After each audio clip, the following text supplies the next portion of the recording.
politicians will rule out the Bressa that early. Okay. Me parliament no. Say me can no parliament say me national chairman da. Nka bra be do say party mu nyina ka say kokodi no. Nka be ba be yesu ntudi ama me say waka no ha say on leader. Intimate no position be any ha no rule out. I want me politics no. But the American say Sabri no brain so ye. You want Juma eda enim. Say ni katrema koko. And so the TBR ete anu krono mu. Enti mi gidi say asem no ba no panimfo ante anda. Peace from panimfo any NDC panimfo. Mo no ni twa say ya ye meetings bebre. The akọwi ni say yemma etu nkọtwere ba bia etwere.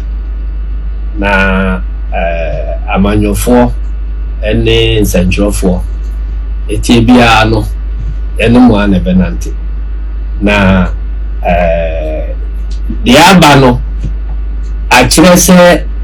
bosumo a ono betra no akire na chiwade. Sisi mo hu ya chiwade so ya humo chiwade. Enti efri na ekro as a national chairman e pese asem no me bo Ghana fo nyina mane se ya di abana wie ya enti ayonko fa eda yentem no ensa meda ho.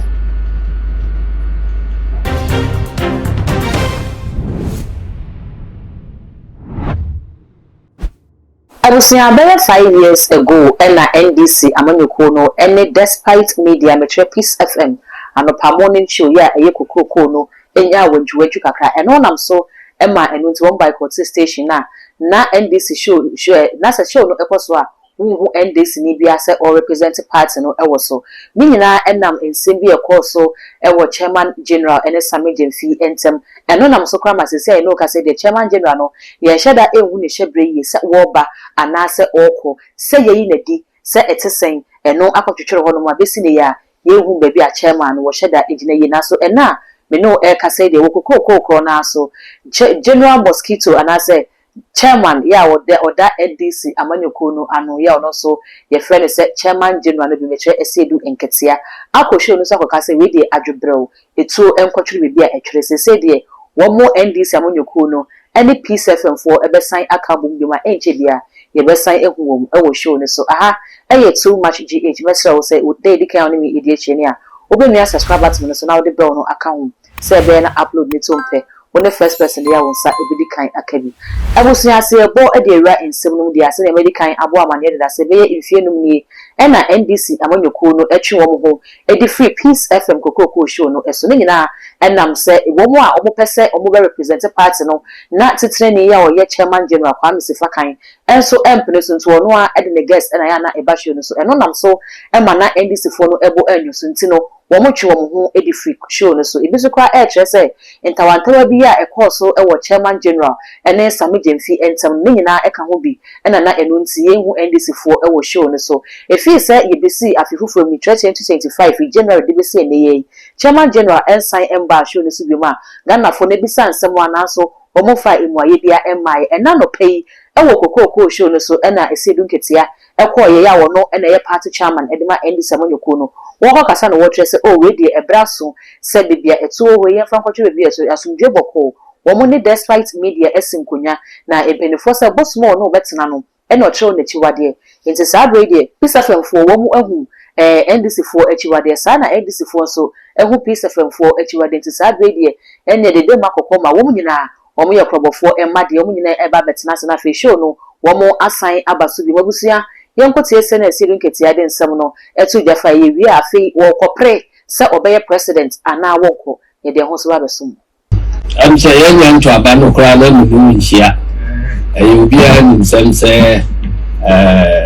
asem kakra beto NDC ene kokoko jumadi entem asem so ba e de ano ena eka ɛsɛnye katrama kɔkɔ enso the tbia ete ano krono mu enti mi gidi sɛ asɛm no ba no mpanimfo ante anda ɛyɛ pisa from mpanimfo ɛne ndc mpanimfo mo amani twa sɛ yɛayɛ meetings bebree de akɔwie ne sɛ yɛma etu nkɔtwere baabi a ɛtwere na amanyɔfoɔ ɛne nsɛntwerɛfoɔ etie biara no ɛne mo ana benante na de aba no akyerɛ sɛ bosom a ɔno betena no ɛkyerɛ na chiwadeɛ sisi mo hu ya chiwadeɛ ɛso yɛ hu mo chiwadeɛ enti efiri na ɛkɔ as a national chairman epɛsɛ asɛm no mebɔ Ghana fo nyinaa maneɛ sɛ ɛyɛ de aba na hwie ɛno nti ayɔnkofa a ɛda yɛ ntam no ɛnsan mɛda hɔ wonim deɛ yɛkyiri ɛso yɛnim deɛ mokyiri yɛdeɛ yɛyɛ ne sɛ yɛnsuro opposition biara woka w'asɛm na ɛso yɛatan asɛm yɛpɛ obi abɛgyina party nanan mu a yɛbɛyɛ nipa sɛ yɛ nipa no nie ɔba ha ɔno nso mo wɔ mmara a mode yɛ mo adwuma sɛ ɔbɛfo mmara biara wobɛtumi ama yɛaso ate sɛ ɔna musini mu a ɔde n'aba no sɛ nti no yɛmpɛ sɛ ɛno no ɛbɛtumi ayɛ adwuma ha because ɔbɛbu yɛ mmara so mo de ba na sɛ ɛsesɛ yɛso yɛsesa yɛbɛsesa saa nipa no na yɛmpɛ sɛ as media house mbɛkɔ akɔtwu so obi no abɛtena ha na mo na so no sɛ yɛnyɛ de no ba ɛwɔ abra nka sɛ ɔbɛsi yɛ nan mu mo nso mo ha no nso yɛba so a ɛsɛ sɛ ehunu sɛ mo adwuma mu nie mo wɔ mo mmra entabusia ɛsɛ edun kɛtia ɛde nsɛmi ɛtu dwa wie na ebisa ne sɛ ɛne chairman was yes oh yasetse na mo from mo na no pay kra newspapers na de aba ya ne sɛ bebi abefa bia ya bob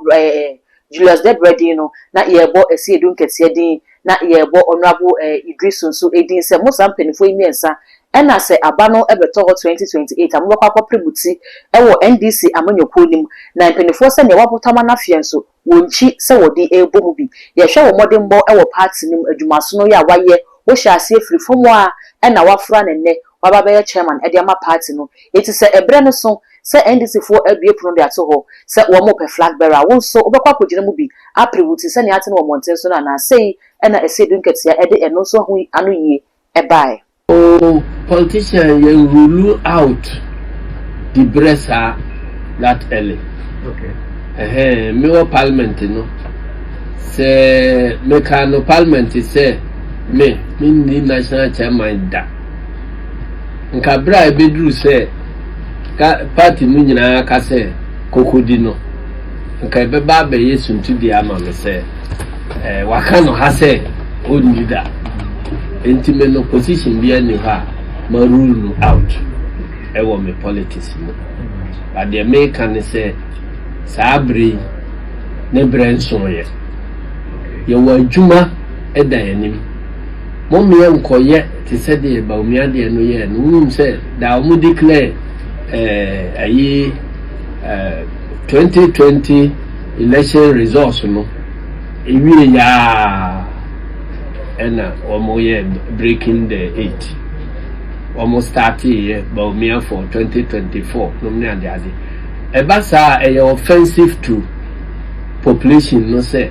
wokura no enye problems ya we identify say we solve ama oman no ade yie no enye nti na akwa abato no to me painting na udi achi nti yempese ebe offended amanfo nti no Julius Debredi a very close friend nti se madwen say mo be ye ana newspapers fo bi adwen ntabusia ensam no mienu na fe ye de ababeso no penifo se besepa ene koni ahan no ye tase no obenyansafo nti mesre se ne wati ensam mienu nyina betase ne benyansafo na fe waja wo comment e wo video no ase e dem na Ghana fo ebisa ne se aso afei ya NDC fo age atum se won besan abahwe ne so biemu no wo mo de sefa kan ebeba ene na sefa kan ba de na tese ne na Ghana fo eka se eye NDC fo nti ene ma sefa kan kwotena afie no na eka me se lukure bi ya kwa akobom se so ente sa de a ene despite media brabonten no maye hu ni nti a chairman general besi ne ya oda so tifi se ne chetafo ya eye ne fans no pensem bi e de etie every wo ho we ni nsem ya ekoso e wo monten so ya media ba beso mo amese se won so de de e be ka ho na fe hu nsem no ni pumasibre ankasa eye too much gh me mare fi se obenya subscriber tim so na ode bell no aka ho ba ne sa na